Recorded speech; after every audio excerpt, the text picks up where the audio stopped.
I'm Steve Fisher. DNA is the genetic code in all living beings. What if you could edit yours? You could remove predispositions to negative medical conditions, or how your body handles harmful chemicals, or how it digests certain foods. For the most part, the technology is controlled by pharmaceutical companies, but some scientists are trying to open the doors for all. Health and science reporter Lana Schwartz decided to give it a try. I like to learn about science. I like to have fun with these things, and editing kidney cells at home seems like a fun thing with pretty minor consequences in that if my kidney cells died, okay, that's it. That's the end. There's no, like Joe joked, that there's no monster that's going to grow out of your sink. She's here to talk about her time playing with DNA on Lifeslices. Welcome, Lana Schwartz, to Lifeslices. Who is Lana Schwartz? There's a lot of different things that I am. I'd start off by saying I'm a science writer. I'm really interested in how a lack of scientific communication can impact healthcare outcomes, specifically healthcare inequity. I'm also a sister. I was once a student pretty recently. I'm also a fiance. Oh, congratulations. Yeah, thank you. Perfect for Valentine's Day. We are recording on Valentine's Day, yes. So I'm glad I didn't send candies. I don't want your fiance to get jealous or anything. What made you want to become a writer, and especially in the fields of healthcare and science? Yeah, I've always had an interest in science. I think just going through my own healthcare issues, as many people do, I discovered that the healthcare system in America maybe wasn't as fantastic as it could have been, right? As many of us find out when we go through our first health struggles. Yeah, and I just became interested in how certain doctors were aware of one treatment and other doctors didn't have access to it, knowledge about it. Anecdotally, I've seen a lot of people leave their doctor's appointments and go searching on Google for hours on end, trying to figure out something that maybe they couldn't come to in their appointments with their healthcare providers. And I just think that's really interesting that people aren't able to feel like they've gotten the correct diagnoses through their medical appointments. And I just figured that communication could really help speed that up. It's amazing. I was just having a conversation with an old friend from college, and we were talking, as old guys do, about health issues. And it's like, okay, what pains did you wake up with today? All right, let's go through the checklist. And we noticed doctors don't touch patients anymore. They sit across from you and they talk to you and they ask a bunch of questions. They say, okay, you're fine, go home. And it's like, don't you want to poke something? If I'm saying I have a pain here, they don't poke, they don't do anything unless you want to go for an expensive test. Yeah, and I think it's interesting because as a young person, when I was first sort of experiencing this, I thought, oh, well, these doctors maybe don't care so much about me, or I just have to find a doctor who really cares. But as I learned more about how the system works, I've realized that, or at least from what I'm consuming and from the information that I've been getting from other people, it's a top-down issue in that healthcare providers are pushed to make their appointments really fast. They have to see 40 patients in a day. And if you've got a complicated problem, how as a doctor are you able to really find out what's wrong with your patient in 10 minutes? Or nonetheless, to read new scientific literature, find out about a new therapy that could be benefiting your patients. If you're working your ass off all day until 5 p.m. and then you want to go home and relax, I just think it's an issue in terms of improving patient care. Okay, I can talk about this topic all day long as something near and dear to my heart. But let's jump to the reason I contacted you is what inspired the article on Vice on I edited human DNA at home with a DIY CRISPR kit. Well, it's funny. I found out about the kit through a job that I was at a year ago. It was a signing bonus, actually. My coworkers had told me about the kit. They had tried it themselves and said, well, we'll give you this signing bonus by buying the kit for you if you come on. And it was a lot of fun to try. The kit, for background, for people that don't know, you're able to attempt to edit live human kidney cells, the DNA of them, to make them antibiotic resistant. And it's pretty fun. You kind of walk around with pipettes in both hands. You're rewinding the instructions a million times, trying to get it right. But yeah, I thought it was fun. And I think, and we can get into this a little bit more, but talking to Joe Zahner, who's the owner of the company, brought to light some deeper questions behind the technology and behind healthcare access as well when it comes to genetic engineering. Was the goal in the experiment ever to actually inject yourself with anything? That's a no. So the experiment itself was confined to kidney cells in a little dish. My coworkers named it Kevin endearingly. We had a little Kevin kidney living in our Create your pet incubator. kidney, your own pet kidney. But no, so I mean, another thing to consider is that whatever I'm doing to these little cells in a dish, it looks kind of like a booger, like it's just a little swab of juice. I don't know how else to describe it. Sounds lovely. Yeah, gorgeous. Smells good too. Whatever I'm doing to those would be extremely difficult, at least from my mind, as someone who's new to this science, who doesn't have a degree in genetic engineering, to then do that to myself. It's kind of like, if I could think of an analogy, it's like doing a simple arithmetic problem and then jumping into high level astrophysics or calculus. Like whatever's confined here is going to be very different than what I would need to do to myself to actually accomplish a change or create, well, I mean, I was going to say or create damage, but that I don't know. Well, that's the whole thing. I mean, the thought of being able to do this at home is kind of interesting and frightening at the same time. Definitely. Because if you could actually get to a point where you could inject yourself or ingest somehow this DNA, I could see all these people out there trying to turn themselves into the Incredible Hulk. Yeah. And that could not go well, in my opinion. I agree. Yeah. It's a really interesting topic. I mean, I think something really profound. I mean, first of all, I'll preface this by saying I definitely play Switzerland here, especially from the article's perspective. I didn't want to take one opinion over the other. I just tried to sort of collect all of the different points on the subject. But when we're talking about the Incredible Hulk and things like that, yeah, I know what you mean. And I think that's the danger and the concern. I don't think we're there yet.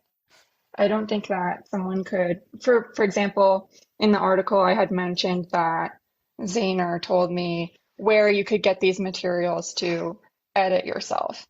What Joe meant was that you can order materials to edit a very specific genetic sequence in your genome. It wouldn't be enough to turn you into the Hulk or make you fly or change your eye color or something incredible like that. All right, I'll settle for Spider-Man. If for no other reason, the youthful aspect of it. I'll take that. For those who don't know, what is CRISPR? CRISPR is a means of editing DNA. It's pretty broad, and I don't want to get beyond my own scope. I am just a writer. I don't have a degree in genetic engineering. But yeah, I would leave it at that for now. Now, I know you had to take an online class, I believe, as part of the experiment. I did. What was that class like? Oh, it was a lot of fun. It was fun. It was a YouTube live situation, and all the students would comment and ask questions. And Joe and their partner, David Ishii, who was also in that Netflix documentary, Unnatural Selection, would sit there at their lab table and use the pipettes and whatever other materials came with the kit, and just sort of explain to the students step by step what to do and why we were doing it. And then we could ask any questions or crack a joke, or Joe would be drinking Red Bulls a lot. It was a fun experience for sure. It was definitely unique. Yeah, Don't think I've ever done anything like that. I had professors in college who drank something other than Red Bull, and by the end of the class, we don't know where they were. Explain how the experiment worked. And just to be clear, Joe themselves does not have a genetic background, right? You mean a background in genetic engineering? Yeah. They do Oh, actually. they do. Okay. Yeah, and they worked at NASA for a while as well, doing, from my understanding, work on genetic engineering. I think they were trying to create aliens to attack us. Yeah, exactly. That's what all the balloons in the sky are for. That's it. That's all Yeah. came from DNA. So explain how the experiment works. What do you actually have to do when you get what's in the kit? So you open this big box. There's an amateur microscope in there. There's an amateur incubator, or it's a heating plate, basically, so you can keep your kidney cells at the appropriate temperature. You have live kidney cells that are in little, if you can imagine, they're called wells, but I like to describe them as dishes to most people because that's what they look like.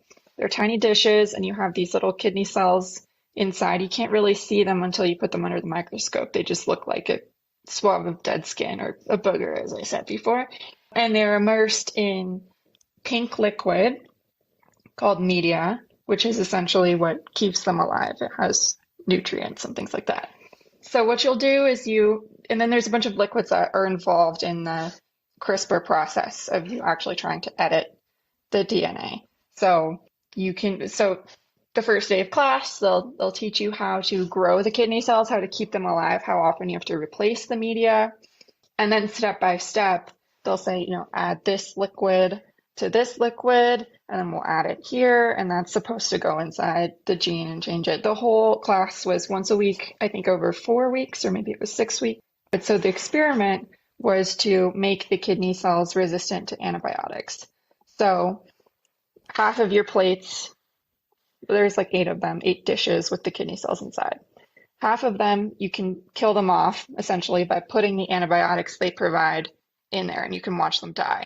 Then the idea is you edit some of the remaining cells to be resistant to the antibiotics, add the antibiotics to all your cells and see if they survive. Huh. So you evidently failed. I did fail. What did you do wrong? Big fat F. I don't know. And that's kind of the fun of it. Like, I think that's supposed to be how science goes, right? Is it's not perfect every time. But yeah, David, Ishii, and Joe, the owners of the company, emphasized to us as students that it's normal for it to not work sometimes. It could be that I didn't pick up enough of the liquid in my pipette.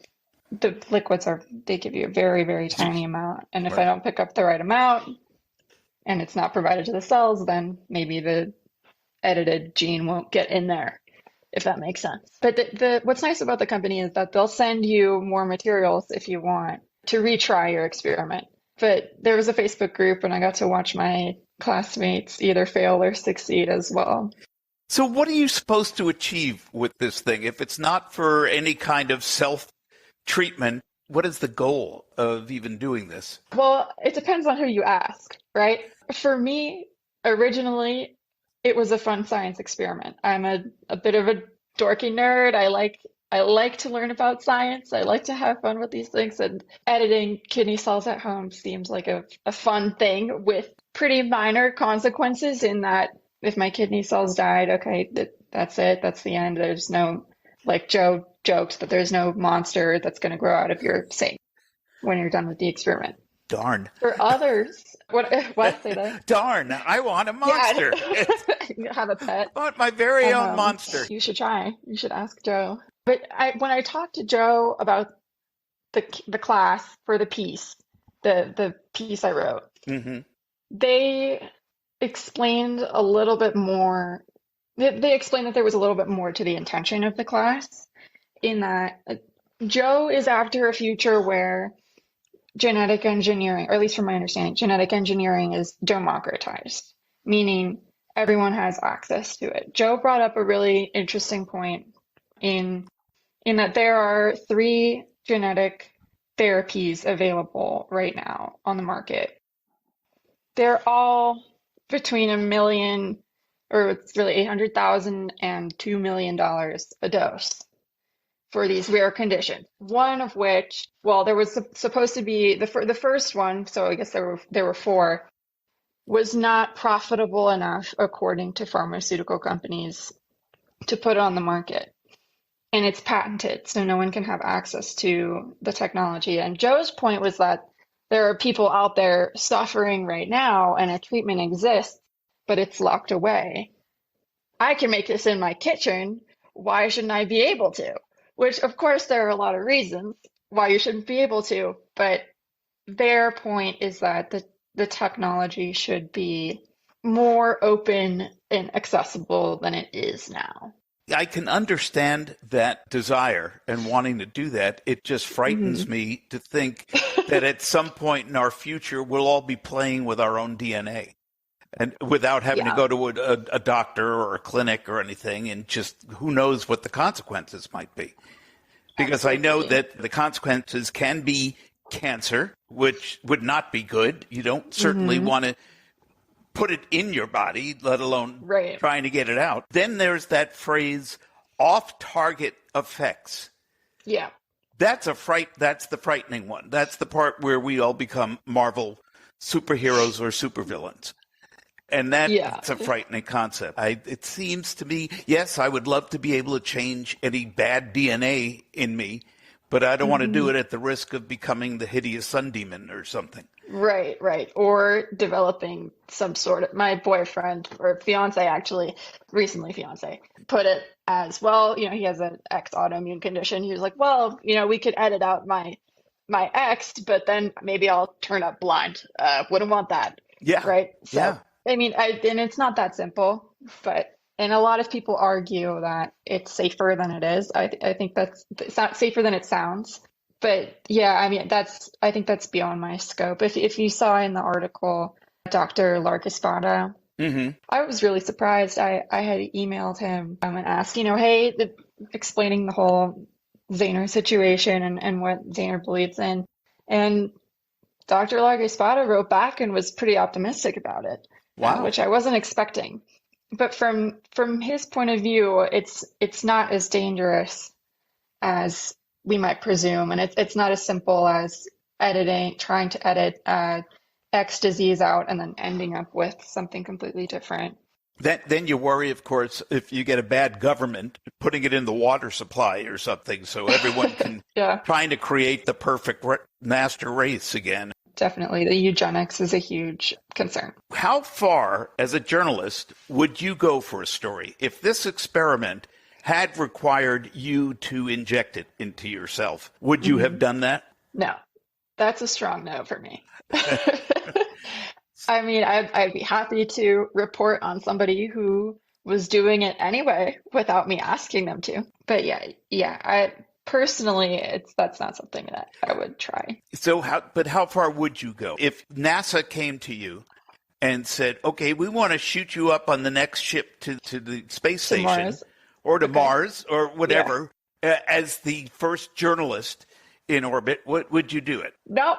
Wow, Somebody you else really do that. you're a chicken. Yeah, maybe I am. But actually, that's probably wise. I don't even understand when they send reporters out into a storm. The tornado chasers. Seeing you getting blown into the ocean is not going to make me any more aware of what a hurricane is. And the same thing with war correspondents. They put themselves at risk all the absolutely. time. What is your goal? Where do you want to go in your career? I am currently preparing to go to medical school. I've been writing for a while now. I'm in college almost 2 years, so I'm a little bit of a baby when it comes to my experience. But I think communication of science is something that I want to be part of my career forever. So even when I do become a doctor, I want to work to bring new therapies to both the providers that can provide it and maybe also having a role in healthcare policy somehow to try to improve patient outcomes here in the States. Obviously, we're in a much better situation than many countries, many developing countries. But when you look at our healthcare outcomes compared to how much we're spending, we spend like 18% of GDP on healthcare, whereas most other industrialized countries spend around 10% and have better healthcare outcomes. I'd love to work on that somehow. It's something I'm still exploring, but You might have to run for office at some point. I don't know about that one. It's almost like sending me to Mars. I think Mars would be preferable than going to Washington, D.C. Yeah, maybe, probably. It's interesting that you talk about the medical situation, the healthcare system in other countries. We hear all the time, or I at least have heard from people in the UK and Canada, about how, yes, socialized medicine is great, but we have to wait months and months for an appointment. Hmm. I recently moved to a small town, and it's the same problem here. I mean, You even did. with American healthcare, I have to wait months to see somebody. Yeah. That's an interesting point too. Like rural access to healthcare is so poor. I think that's why a lot of states are thinking about allowing nurse practitioners to prescribe medications. I know a lot have already, but just improves access on that front. There's endless problems, right? Like, we could go on forever. And I don't know that socialized medicine is really the answer either, potentially, but there's problems there as well, as you point out. When you want to write an article on something, how do you get your ideas? I mean, are you assigned these stories, or do you just see something and go, oh, that looks interesting, I want to delve into that? Probably more of the latter. I'm also a writer for clinics, and I've written for some pharmaceutical companies before, some smaller groups, smaller pharmaceutical companies. On those fronts, I'm assigned articles, and they'll say, explain our technology to the average Joe, which I love doing because, again, that gets back at sort of my message of science communication in my career. But in terms of writing for groups like Vice, that one was just a story I thought people would want to hear. So I pitched it and they liked it and it went well. But yeah, so I guess it's a mix. When you're writing for an individual pharmaceutical company or clinic or something, do you ever get pushback on, no, don't talk about that, that's too negative, even though you want to Yeah. open people's eyes as to the consequences as well as the benefits? Yeah, that's definitely true. And it's difficult. I think that's part of my motivation of wanting to become a physician is I want to be in a spot where I can be completely honest. And I hope that I'm not pressured from outside forces to not do that when I become a physician. But yeah, it's definitely, they'll hand me an outline, and say, write this, and this is the conclusion. And over here is the limitations or the issues with the study. And it's an interesting thing to juggle morally as a writer is to be able to flesh out what the problems might be with whatever technology I'm promoting. When you become a physician, and I'm hoping that sooner rather than later, because we need you. If you can come up here, Oh, thank you. we can use all the doctors we can get. Is there a particular field that you want to specialize in? Yeah, and this is funny when I always talk about this. I think the microbiome is really fascinating since the gut microbiome. It's a rapidly changing field from my understanding. So I think gut health is really interesting. I think hormones are really interesting. So maybe internal medicine, but it may be fertility as well to talk about. But I think the declining fertility rates in our country, well, really the world too, is pretty fascinating. I could go on forever. You're talking about hopefully as a physician, you wouldn't have the pushback, but you will from the insurance companies I will. because they will tell you, you can't do that. That's too expensive. We're not going to cover that. I hate that. It's like, why should an insurance company be able to tell me how my medical treatment's going to go? Right, right. And then your doctor, right? It's tough. It puts them in a really tough position. Do you offer your patients something that they'd have to pay out of pocket for? Can you even?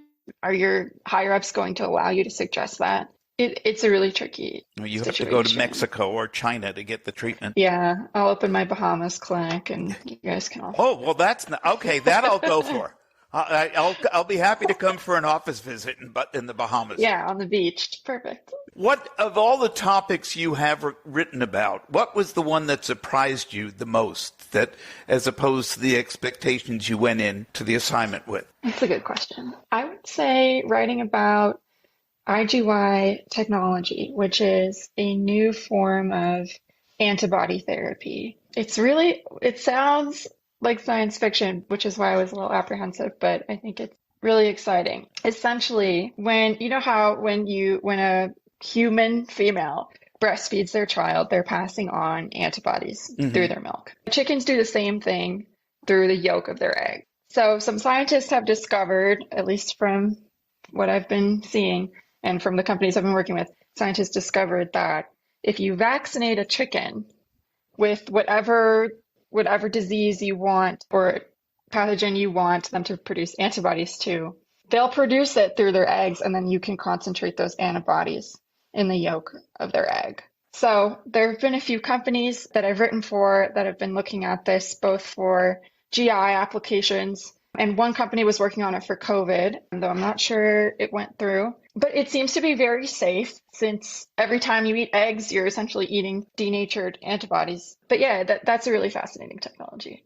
I could see doctors in the future going, have a couple of scrambled eggs and call me in the morning. I wish it was that easy. That would be really cool. Yeah. Where can people read more of your work? My website is wordmedicllc.com, and I've got links to all sorts of stuff on there. Is there any question you would like to answer that I haven't asked? No, I think you've done a great job. I mean, I will have to say, I as a fellow writer, I checked out your work as well, and I have to say that's I was so excited to see that you had interviewed some really amazing people, especially a personal favorite was Jeff Bridges. I'm a big Lebowski fan. So twice. I interviewed him twice, and he said, like, he's my best friend now. But actually, I enjoy talking to people like you sometimes more than some of the celebrities I've interviewed. Well, okay, Lana, I thank you very much for your time. Best of luck with your future endeavors. And again, when you're ready to become a physician, please check out a little town in Washington called Sequim. You got it. If you can't do the Bahamas. I'll make a trip out there. Okay. Thanks so much for having me. My thanks to Lana Schwartz for sharing her insights into this new world of DNA magic. The thought of every one of us being able to edit our DNA is both exciting and terrifying. Exciting because I wouldn't mind turning my eyes blue and be able to have a slim and fit physique without having to kill myself in the gym. But terrifying because I've always loved horror movies, and I'm pretty sure I would just turn myself into a senior Frankenstein's monster. If you enjoyed Life Slices, please like us on social media and subscribe wherever you find your podcasts. Life Slices is produced by Beatnik Ravens Productions, all rights reserved. Music courtesy of Fesleyan Studios.